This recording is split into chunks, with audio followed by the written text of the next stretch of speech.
لفظ ہے کہ میلاد لفظ ولادت سے بنا ہے، جس کے معنی ہے پیدائش، مفعول کے وزن پر ہے، ولادت سے لفظ پیدا ہونا۔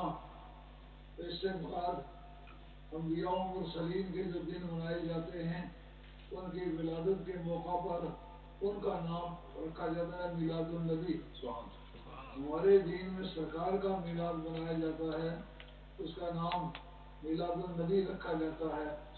اس کے ساتھ لفظ عید بھی استعمال کرتے ہیں۔ ایک طبقے کا یہ خیال ہے کہ اس کے لیے عید نہیں استعمال کرنا چاہیے، عید تو صرف ایک عید الفطر ہے اور ایک عید الاضحیٰ ہے۔ یہ وہ شخص سوال کر سکتا ہے جو علم حدیث سے بے خبر ہو۔ سرکار نے تو جمعے کو بھی عید کا دن کہا ہے، اس کا مطلب یہ ہے کہ ہر مہینے میں کم از کم 4 جمعے تو ضرور آئیں گے، اور زیادہ بھی آ سکتے ہیں، لیکن ایسی صورت میں سال کے اندر تو کئی درجن عیدیں بن جاتی ہیں۔ دین سے بے خبر ہوگا جو کہے گا جناب آپ عید میلاد النبی کو عید نہ کہیں۔ یاد رکھو جمعے کے اندر وہ وزن نہیں ہے جو نبی پاک علیہ السلام کے میلاد شریف میں ہے۔ پہلا میلاد جو نبی کا میلاد کا ہے وہ حضرت آدم علیہ السلام کا میلاد ہے۔ سبحان اللہ۔ وہ اپنی ماں کے بطن سے تو پیدا نہیں ہوئے کیونکہ ان کی ماں کوئی ہے ہی نہیں۔ اللہ تعالیٰ نے ان کا پیکر انسری تیار کر کے کہا وَنَفَخْتُ فِيهِ مِن رُّوحِي فَقَعُوا لَهُ سَاجِدِينَ، جب میں اس کے اندر روح پھونک دوں تو تم اس کے سامنے سجدے میں گر جائی ہو۔ فرشتوں کو آداب میلاد سکھائے گئے کہ اے فرشتوں یاد رکھو اس وقت میں تمہیں کہہ رہا ہوں جب اس کے اندر روح پھونکی جائے قانون کے نظروں میں وہ میلاد عادت ہے۔ امام قسطلانی رحمۃ اللہ علیہ نے المعاب الدنیا فی منہج محمدیہ کے اندر اسی پر بحث چھیڑی ہے۔ وہ کہتے ہیں کہ آدم علیہ السلام سے لے کر کے آج تک لگاتار جمعہ پڑھا جاتا ہے، تو اتنی پابندی کے ساتھ کوئی دوسری عبادت نہیں کی گئی جتنا کہ میلاد النبی کے سلسلے میں جمعہ پڑھا گیا ہے۔ اس کا مطلب یہ ہے جمعہ یہ ایک کسی نبی کے عید میلاد کی یادگار ہے، اور کوئی عبادت جتنی پابندی سے نہ ہونا، جتنی پابندی سے میلاد آدم منایا جائے۔ تمام نبیوں اور رسولوں کے زمانے میں جمعہ پڑھا جاتا رہا ہے، مگر جمعہ تو پڑھتے رہے اس لیے کہ یہ آدم علیہ السلام کے کا میلاد تسلیم ہوتا ہے، تو اس کے اندر ایک ایسی سات تسلیم ہوئی ہے کہ جس میں دعا کی جائے رد نہیں ہوتی۔ جمعہ اس کا نام ہے ساعت جمعہ۔ ساعت جمعہ ایک ایسی ساعت ہے جو جمعے والے دن آتی ہے، باقی پورے ہفتے میں کسی دن نہیں آتی، مگر اس کے ساتھ کسی آدمی کی مطابقت ہو جائے دعا کے ساتھ وہ دعا کبھی رد نہیں ہوگی۔ وہ کب ہوتا ہے؟ جمعے کی پہلی اذان سے لے کر کے آخری دعا تک لگاتار وہاں بیٹھے اللہ اللہ کرے، وہ یقیناً وہ ساتھ پا لے گا۔ اس کا مطلب یہ ہے آدم علیہ السلام کی باڈی میں جو روح پھونکے جانے کا وقت ہے تو اتنا برکت والا ہے، اگر 1 کروڑ انسان بھی اس وقت میں دعا مانگے تو سب کی جھولیاں مرادوں سے بھر جائیں گی، کسی کو بھی نامراد نہیں چھوڑا جائے گا۔ تو بتائیے جب آدم علیہ السلام کے میلاد کی یہ تاثیر ہے تو میلاد مصطفیٰ کی تاثیر کیا ہوگی؟ یہ بات یاد رکھنے والی ہے۔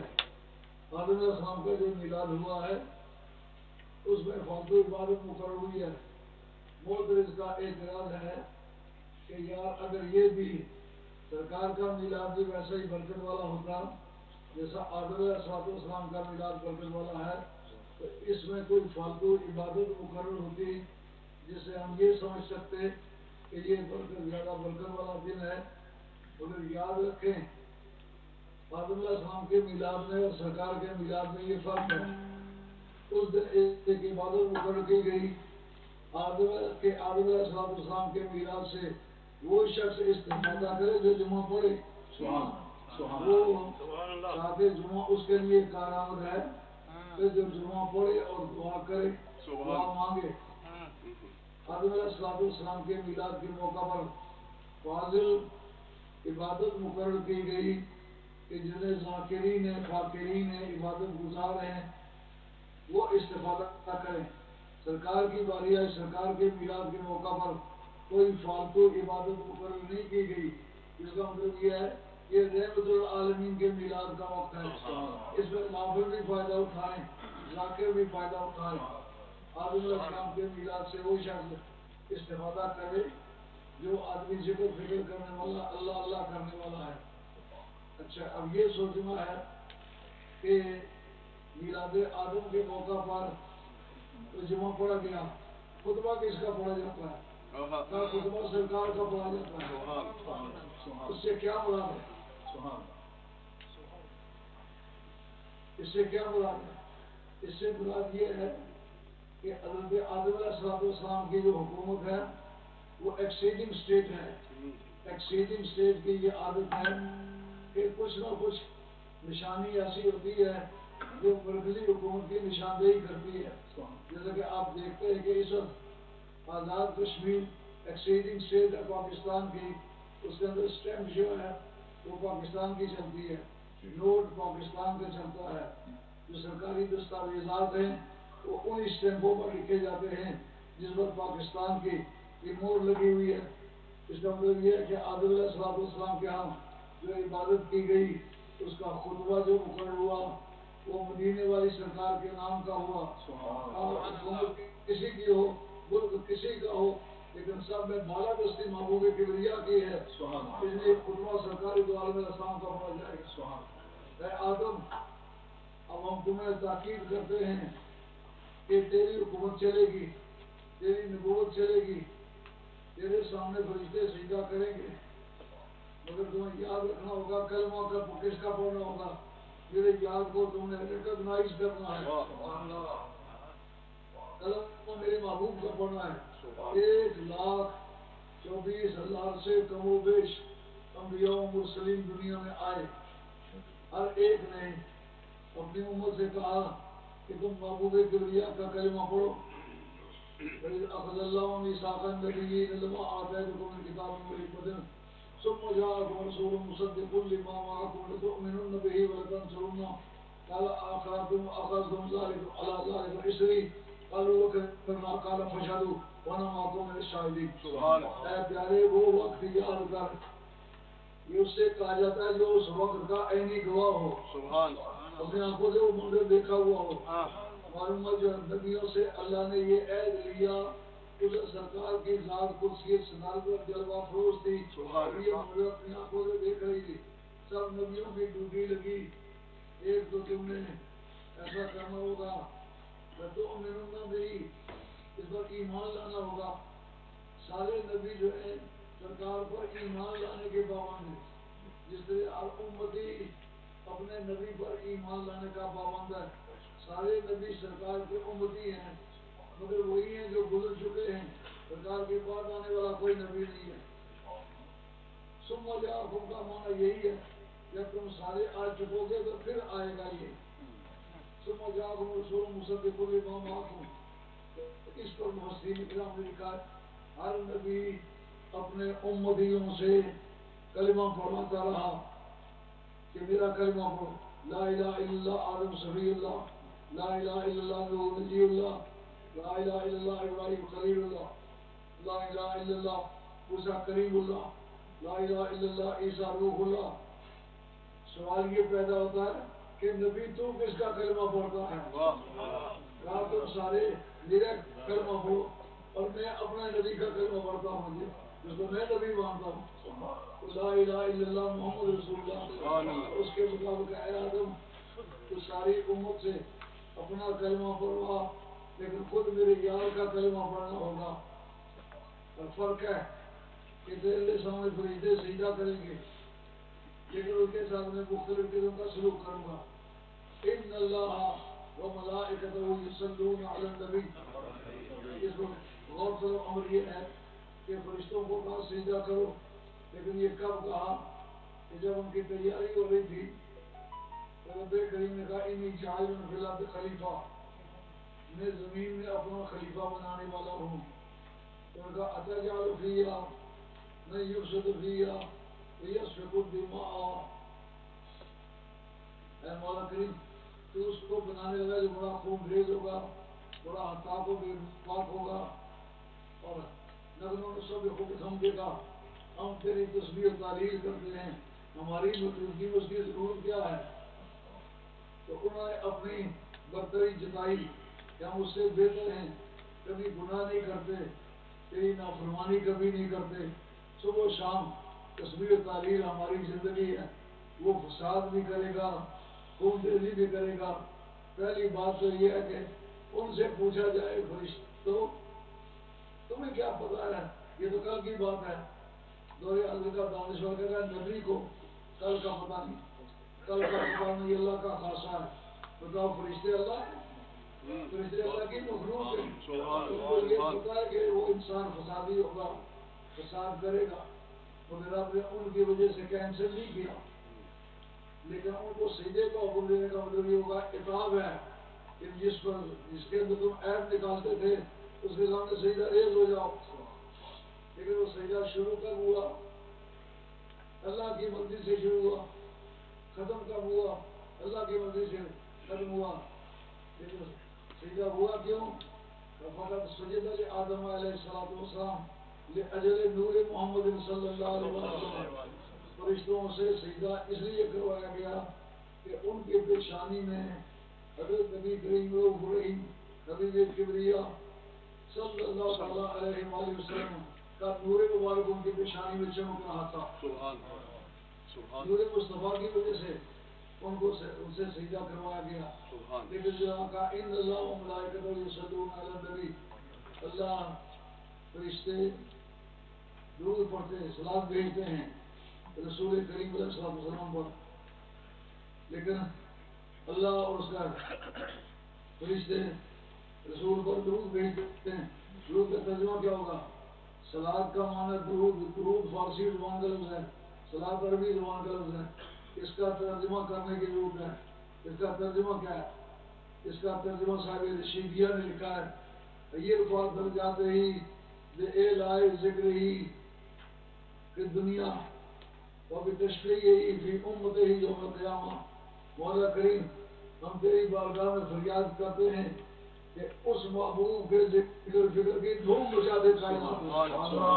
اس کے اندر اتنی خوبیاں پیدا فرما کہ ساری دنیا اس کی خوبیاں بیان کر کر کے عاجز ہو جائے, لیکن کوئی شخص بھی اس کے اوصاف کمال کو بیان نہ کر سکے, کوئی اپنی شان کے مطابق اسے بیان کر سکے. اور دنیا میں تو اس لیے دھوم مچے اس کے ذکر فکر کی کہ عرش پہ تازہ شیر شاہ, عرش پہ تم پر دھوم دھام, رام جدر لگائیے تیری ہی داستان. آج دیکھو اس وقت میلاد النبی کے جلوس امریکہ میں نکل رہے, امریکہ کی ساری اسٹیٹوں میں نکل رہے ہیں, پاکستان میں نکل رہے ہیں, گلف کنٹریز میں نکل رہے ہیں, انڈیا میں نکل رہے ہیں, ترکیہ میں نکل رہے ہیں, ایران میں نکل رہے ہیں. دنیا کا کوئی خطہ ایسا نہیں جہاں انسانیت آباد ہو مگر سرکار کا ذکر پاک عزت و عظمت کے ساتھ نہ کیا جاتا ہو. عرش پہ تازہ شیر شاہ. اگر کسی شخص کی صلاحیت ایسی ہے کہ آسمان سے پورے دیکھ سکتا ہے تو اس کو یہ سمجھ آئے گا پرانے بہشتی کے حلے بدلے ہیں, گرمانے بہشتی کے لباس بدلے ہیں, جنت کی نئی آئینہ بندیاں ہوئی ہیں. اور آج قاعدہ کیا ہے؟ جس وقت کسی کی شان کا ظہور ہو تو اس کے قلم رو میں, اس کے پرسکرائب ایریے میں, اس کے نظام حکومت کا جو دائرہ ہے اس کے اندر چھٹیاں ہوتی ہیں. خوشی ہے, چھٹی کرو, کس میں جہاں تک اس کی حکومت ہے. تو نبی پاک علیہ السلام کی حکومت کا یہ عالم جنت میں چھٹی, عالم ارواح میں چھٹی, اور عالم برزخ میں چھٹی.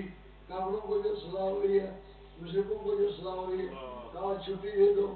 آج محبوب کبریا کے آنے کا دن ہے. عرش سے لے کر کے فرش تک, فرش سے لے کر کے بیت الصبا تک, عرش پہ تازہ شیر شاہ, فرش پہ طوفان دھوم دھام, کام جدر لگائیے تیری ہی داستان ہے. وہ سجدہ تو رب کی مرضی سے شروع ہوا, ختم کب ہوا؟ رب کی مرضی سے ختم ہو گیا. اب یہ درود کا سلسلہ, صلوات کا سلسلہ رب کی مرضی سے شروع ہوا, ختم نہیں ہوگا. ہمارے علماء تفسیر نے لکھا کہ اس میں حدود ہے. یہ جملہ اصل میں تھا کہ یصلی اللہ و ملائکتہ، یصلی اللہ و ملائکتہ علی النبی. اس کو جملے فعلیے کو اس لیے میں تبدیل کیا اس کے اندر دوام اور استمرار پیدا کرنے کے لیے. یعنی صلاۃ و سلام کا سلسلہ شروع تو ہوا ہے، ختم کبھی نہیں ہوگا. نہ قرآن میں ختم ہوگا، نہ قیامت میں ختم ہوگا، نہ برزخ میں ختم ہوگا، نہ ارواح میں ختم ہوگا.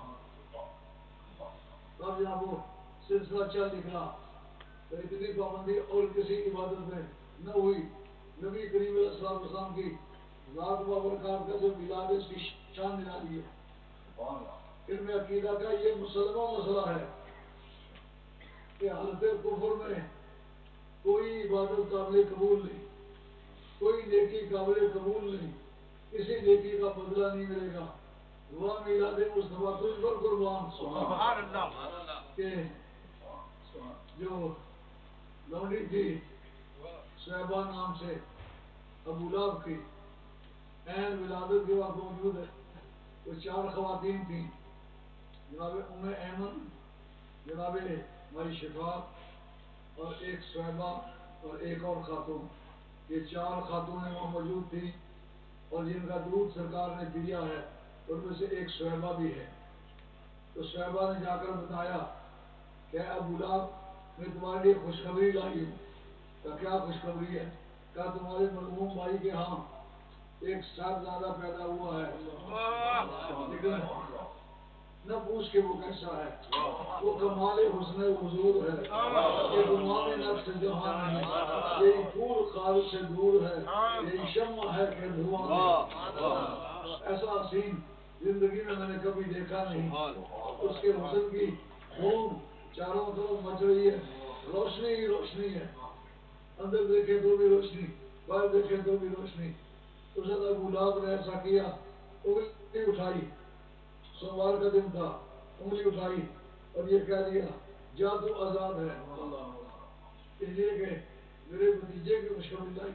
اس نے رسول سمجھ کے انگلی نہیں اٹھائی، بھتیجا سمجھ کے اٹھائی.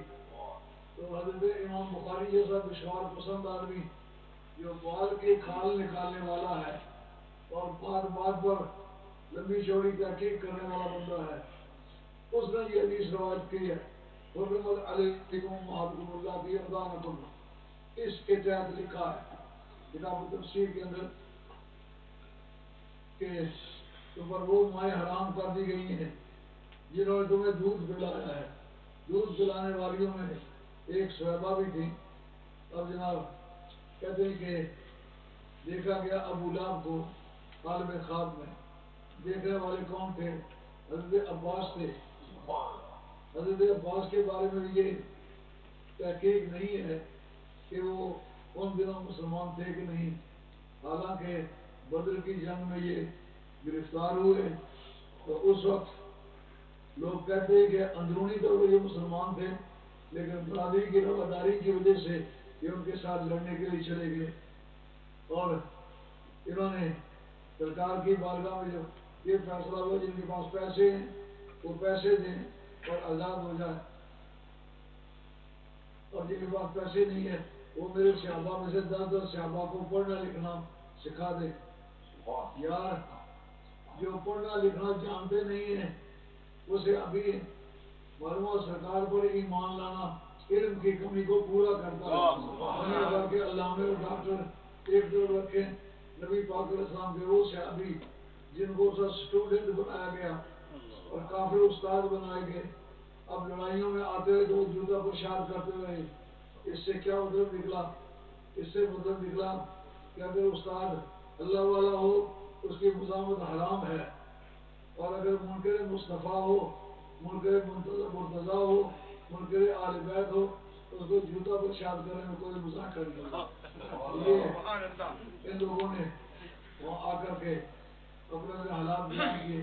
جناب عباس نے کہا میرے پاس بھی پیسے نہیں ہیں. آپ مکے شریف سے روانہ ہونے لگے تھے. ایک قدم آپ کا دہلیز کے باہر تھا، دوسرا قدم جو ہے وہ دہلیز کے اندر تھا.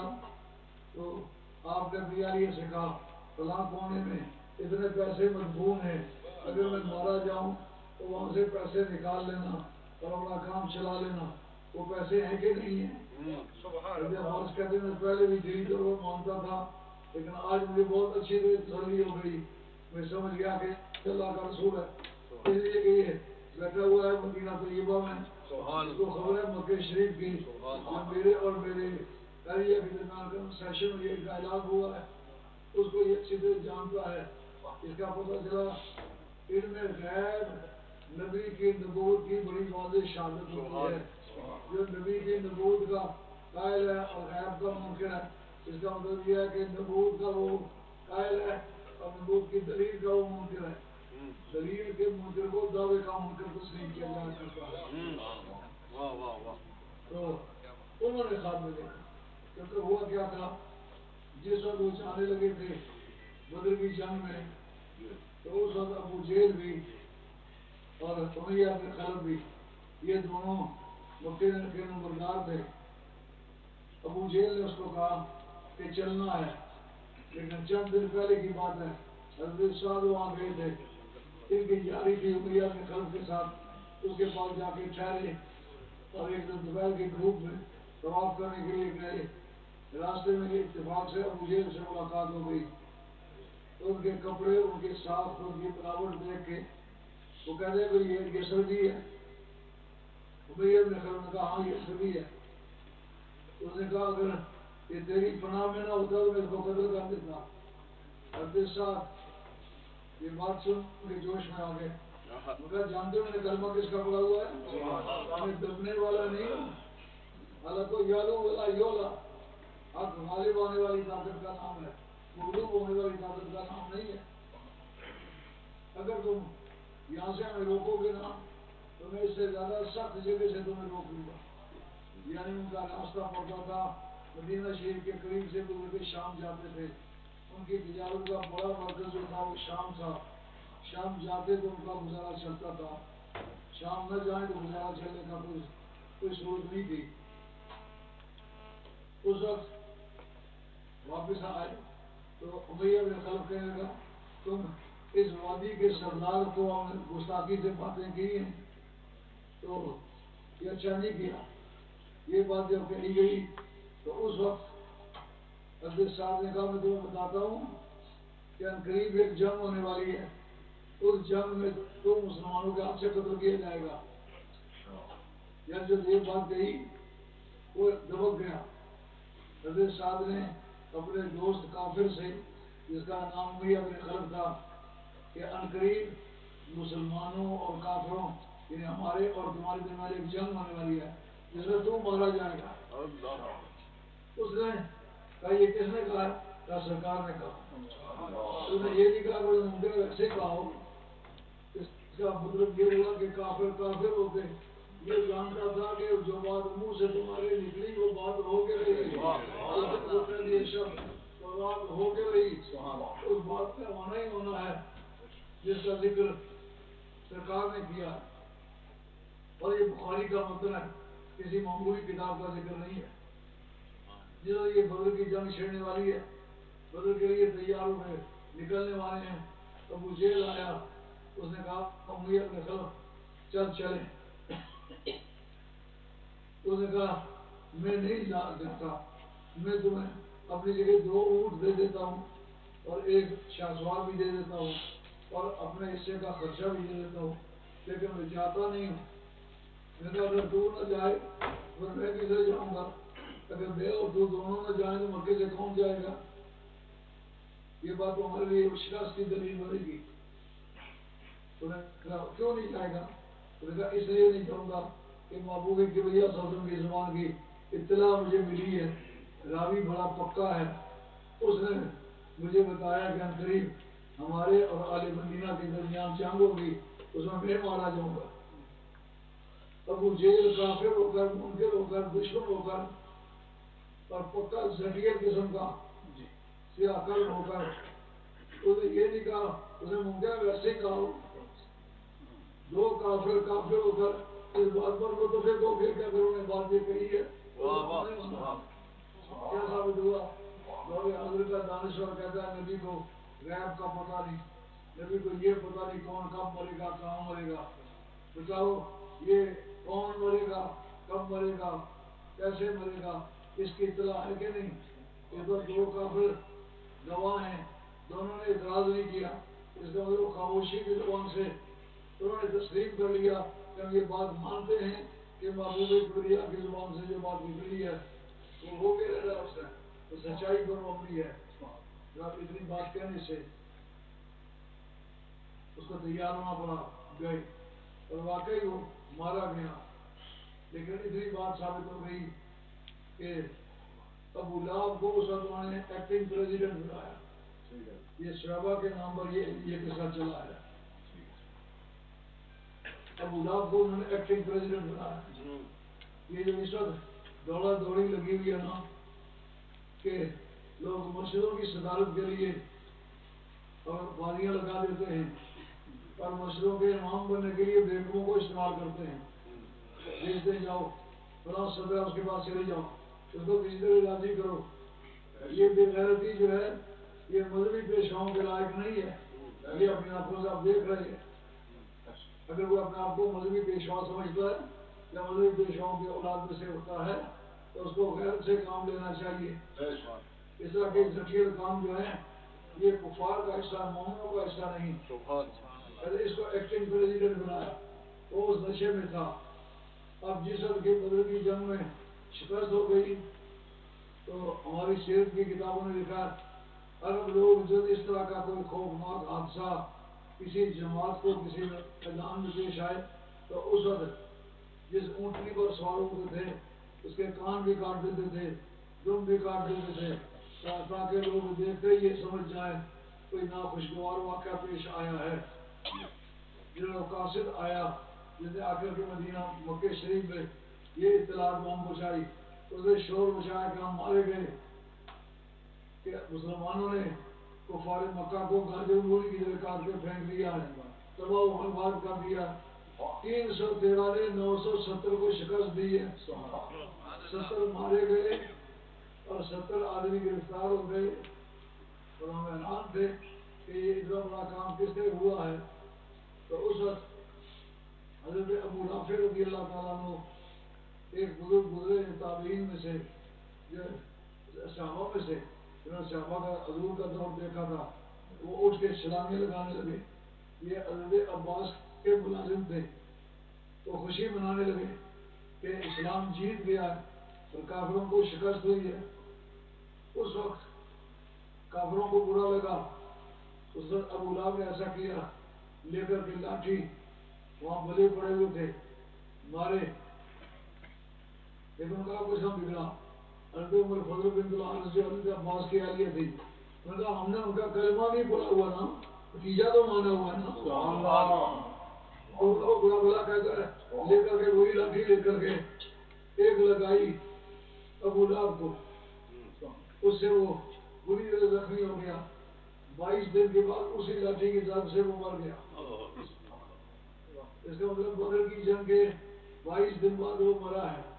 اب حضرت عباس اس جنگ سے فارغ ہونے کے بعد کیا دیکھتے ہیں عالم خواب میں کہ ابو لہب سے ملاقات ہو گئی۔ ابو لہب سے پوچھتے ہیں کیا حال ہے، ان کا بہت برا حال ہے۔ منکرین مصطفیٰ کا برا حال ہوتا ہے، ہمیں ان کی وجہ سے بڑی عزت ملی تھی۔ یہ بھی ناشکروں کا مزاج ہے، کسی کی وجہ سے عزت ملے تو اس سے عداوت ڈال دینا۔ عزت ملی تھی سرکار کی برکت سے، مکے کو شرافت میں ملی تھی سرکار کی برکت سے۔ لا اقسم بہذا البلد وانت حل بہذا البلد، پیارے اس وجہ سے ہم شہر کی قسم کھاتے ہیں کہ تم اس شہر میں رہتے ہو۔ اس کا مطلب یہ ہے کعبہ شریف کو، مکہ شریف کو سرکار کے ڈیرے کی وجہ سے عزت ملی، لیکن اس بے ایمان کو یہ احساس نہ ہوا مجھے عزت کس کی وجہ سے ملی ہے۔ دور حضرت کے جتنے بے ایمان ہیں وہ جن جن لوگوں کی وجہ سے عزت ملی ہے انہی سے وہ عداوت رکھتے ہیں، یہ نشانی بے ایمانوں کی ہے۔ پوچھا تیرا کیا حال ہے، تو نے کہا میرا حال کیا ہے، بری بیت رہی ہے، سرکار کے منکرین کا برا اثر ہوتا ہے۔ ان کا کسی طرح کی کوئی سہولت، اس نے کہا جو آگے صحابہ نے مجھے اطلاع کی تھی کہ محمد رسول اللہ صلی اللہ علیہ وآلہ وسلم کی ذات پاک کی ولادت ہوئی، تو مجھے جو خوشخبری سنائی تو میں نے ایک انگلی اٹھائی، شہادت انگلی اٹھا کے کہا جا تو آزاد ہے۔ تو اس انگلی کی تہ سے سوموار والے دن جو اس کی خوشخبری کا ٹائم تھا، اسی وقت میں مجھے اس انگلی کی تہ سے کچھ مواد ملتا ہے پانی کی قسم کا، وہ میں چوس لیتا ہوں، پورے ہفتے کا عذاب جو ہے مدھم پڑ جاتا ہے۔ بابو بھی دنیا کے میلاد پاک کسی بھی عبادت کا حالت کفر میں کوئی فائدہ نہیں پہنچتا مگر میلاد مصطفیٰ پر قربان جائیں، یہ ایک ایسی عبادت ہے کہ اس میں جو خوشی کا اظہار کرے، یہ ایسی عظیم عبادت ہے کہ یہ ظاہر ہی جاتی ہے۔ کافر ہو کر اس کو اس انگلی سے مواد ملتا ہے جس سے عذاب کی تخفیف ہو جاتی ہے۔ اس پر غور طلب بات ہے کہ جو حدیثیں صحیح ہے جن کو جمع کیا ہے امام بخاری نے، وہ کہتے ہیں متصل سندو بالعدول الثابتین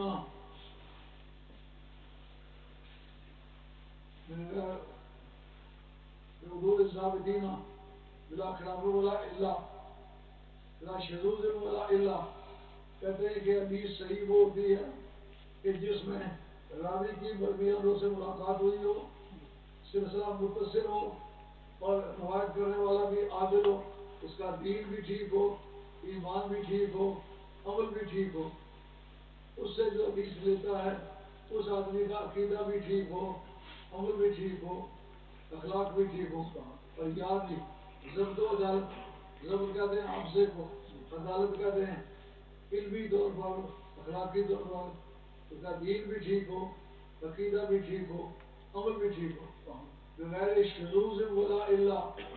شذوذ کے کیا معنی ہوتے ہیں؟ اہل علم نے مقدمہ ابن صلاح نے لکھا ہے کہ جس وقت کوئی سکہ راوی کسی دوسرے سکہ راوی سے مختلف بات کر دے، اوسط راوی کے خلاف بات کر دے تو سکہ راوی کے حدیث شاذ کہلاتی ہے۔ شاذ حدیث یا قابل احتجاج نہیں ٹھہرتی۔ جیسے حضرت عبداللہ بن عمر کوئی روایت کریں، لیکن روایت کرے وہ کہ جو حضرت عبداللہ بن مسعود کے خلاف ہو، عبداللہ بن مسعود اوسط راوی ہیں، عبداللہ بن عمر جو ہے یہ سکہ راوی ہیں، سکہ راوی کے حدیث چھوڑ دی جائے گی کیونکہ اس میں شذوذ ہے۔ اور اسی طرح علت جو ہے وہ بھی ہمارے معنی ہے قبول حدیث کو، تو یہ جو خواب کا ہونا ہے یہ شذوذ اور علت کے ملے جو نام کا نام ہے، وہ خواب کا معاملہ ہے۔ تو امام بخاری سے پوچھتے ہیں اے امام بخاری یہ تیرے معیار پہ پوری نہیں اترتی، کیونکہ پہلی بات یہ راوی جو ہے اس کا عقیدہ ٹھیک ہو، جس وقت وہ روایت کر رہے ہیں اس وقت ان کے ایمان کی کوئی تصدیق نہیں ہے۔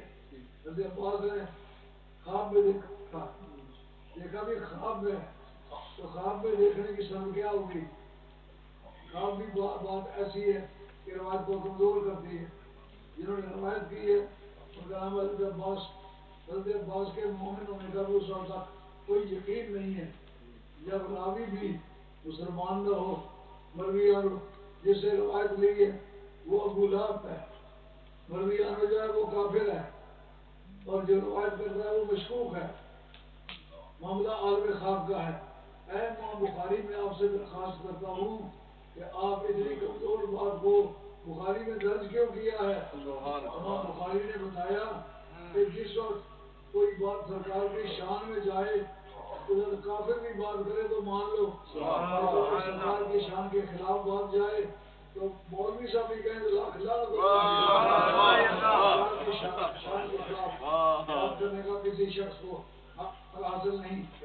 تو اب جناب ثابت ہو گیا کہ سرکار کا میلاد پاک ایک ایسی طاقت کا نام ہے کہ حالت کفر میں بھی وہ فائدہ پہنچاتا ہے۔ جن جن لوگوں نے اس معاملے میں سرکار کے ساتھ تعاون کیا، مدد کی ہے، حضرت عمر عامر کہتے ہیں میں نے سرکار کو دودھ پلایا، اس سے مجھے اللہ نے بڑی عزت فرمائی۔ اور حضرت نبی کریم صلی اللہ علیہ وسلم کے جتنے بھی اقربا ہیں، جس آدمی نے سرکار کے ساتھ کوئی مدد کی ہے اس کی دنیا بھی روشن ہو گئی، قیامت بھی روشن ہو گئی. اور سرکار کا میلاد پاک صرف ولادت کا نام نہیں ہے بلکہ ارحاسات جو ہیں وہ سرکار کی نبوت کے دلائل ہیں. ان سے کیونکہ اس کے معنی بنیاد جس سے سرکار کے مشن کو تائید ملے، تاکید ملے، وہ ارحاسات کہلاتے ہیں. تو اس دور کی جتنی باتیں ہیں ان باتوں میں جو رنگ ملتا ہے اس سے اسلام کو فائدہ پہنچتا ہے. اس لیے ان کا انکار کرنا مومن کا کام نہیں. اور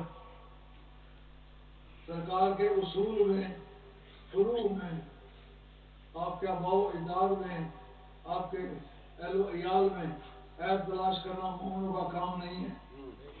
جن کی یہ کوشش ہے کہ سرکار کے والدین ماجدین مال اللہ کافر تھے وہ باطل پر رہیں. کسی وقت یہ غلطی ملا علی قاری نے کی تھی، وہ کتاب میرے پاس موجود ہے. اس کے بعد کوئی طریقہ کیا ہے انہوں نے جس سے علماء ان کو برا کہنے سے ٹل گئے ہیں. لیکن بہرحال یہ بات عام پھیلی ہے کہ نبی پاک علیہ السلام کو کہ والدین ماجدین کو کافر کہنے والا طبقہ بھی موجود ہے. اور اس کے حوالہ کیا لاتے ہیں؟ کہتے ہیں نبی کریم صلی اللہ علیہ وسلم شریف 6 سے 10 برس کے عرفے میں تھی کہ آپ کی مائی صاحبہ آمنہ خاتون آپ کو دیکھے مدینہ طیبہ جا رہی ہے. بنی نجار جو تھے وہ نبی پاک علیہ السلام کے ننیال تھے، وہ آپ کے ماموں لگتے تھے. تو ادی بن نجار ان کی ملاقات کے لیے آپ گئی. اس راستے میں جاتے ہوئے ابوا ایک مقام ہے جہاں آپ کی کا وصال ہو گیا. اللہ اندازہ کریں پردیس ہے، مکہ دور رہ گیا ہے، مدینہ شریف بھی پہنچ نہیں سکے. یہ جو بدر شریف ہے نا یہ مدینہ طیبہ سے 82 میل کے فاصلے پر ہے. میں نے وہاں جا کے دیکھا الحمدللہ مجھے موقع ملا. وہاں سے کوئی 17-18 میل پیدل پگڈنڈیوں کا راستہ ہے. اس جگہ کا نام ہے ابوا. اس جگہ آپ کا مزار ہے. آپ کے مزار کے بارے میں 2 روایتیں ہیں، 2 طرح کی روایتیں ہیں. ایک یہ کہ ابوا کے مقام پر ہے، ایک روایت یہ ہے کہ حجون کے مقام پر ہے. حجون مکہ شریف میں ہے. خواہ جس جگہ بھی ہے مگر یہ روایت ملتی ہے کہ جس وقت نبی کریم صلی اللہ علیہ وسلم اپنے جوڑوں پہ آئے تو مائی صاحب کے مزار پر حاضری دی. حاضری دی تو سرکار روئے. تو سرکار کے ساتھی جو تھے وہ بھی دیکھ کے رونے لگ گئے. اس موقع پر وہ کہتے ہیں کیوں روئے؟ یار لوگوں نے یہ بات بنائی ہے کہ ان کو عذاب ہوتا دیکھ کے تو سرکار رو دیے. واقعہ یہ ہے کہ سرکاری دعا سے اس مقام پہ حدیث ہے. مجھے مدینہ طیبہ یونیورسٹی میں کلاس کے اندر یہ سوال اٹھانے کا موقع ملا. استاد کہتا ہے کہ آپ کی مائی صاحبہ کافرہ تھی، اس لیے عذاب ہو رہا تھا. سرکار روئے.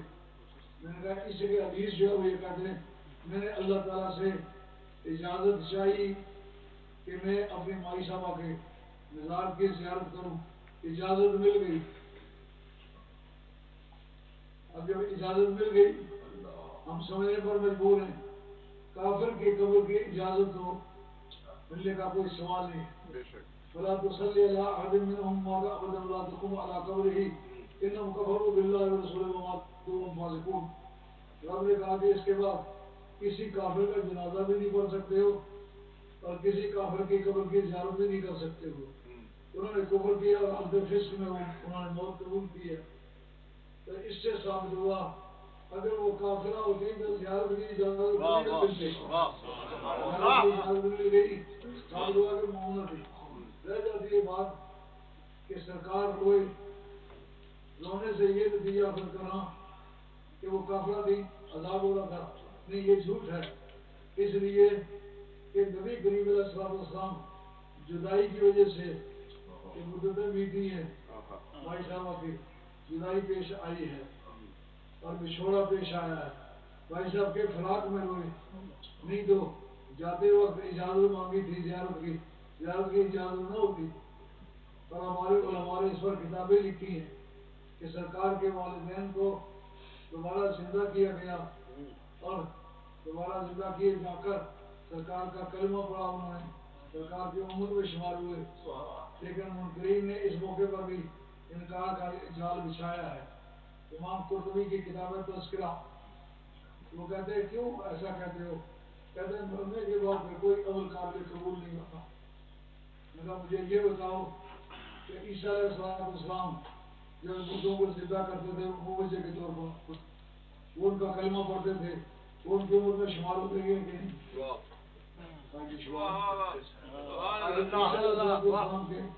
مردوں کے سے زندہ کیے ہوئے لوگ، ان کا ایمان مقبول ہے، تو سرکار کے زندہ کیے ہوئے لوگوں کا ایمان مقبول ہے۔ وقت کا گزر جانا سرکار کے لیے کوئی امر مانے نہیں ہے کہ حضرت مولا مرزا شیر خدا کی نماز سے قضا ہو گئی تو سرکار نے حکم دیا دوبارہ سورج واپس آیا کہ نہ آیا، اب کھویا ہوا وقت مل گیا کہ نہیں مل گیا؟ اسی طرح حضور کے والدین کا کھویا ہوا وقت میں مل سکتا ہے۔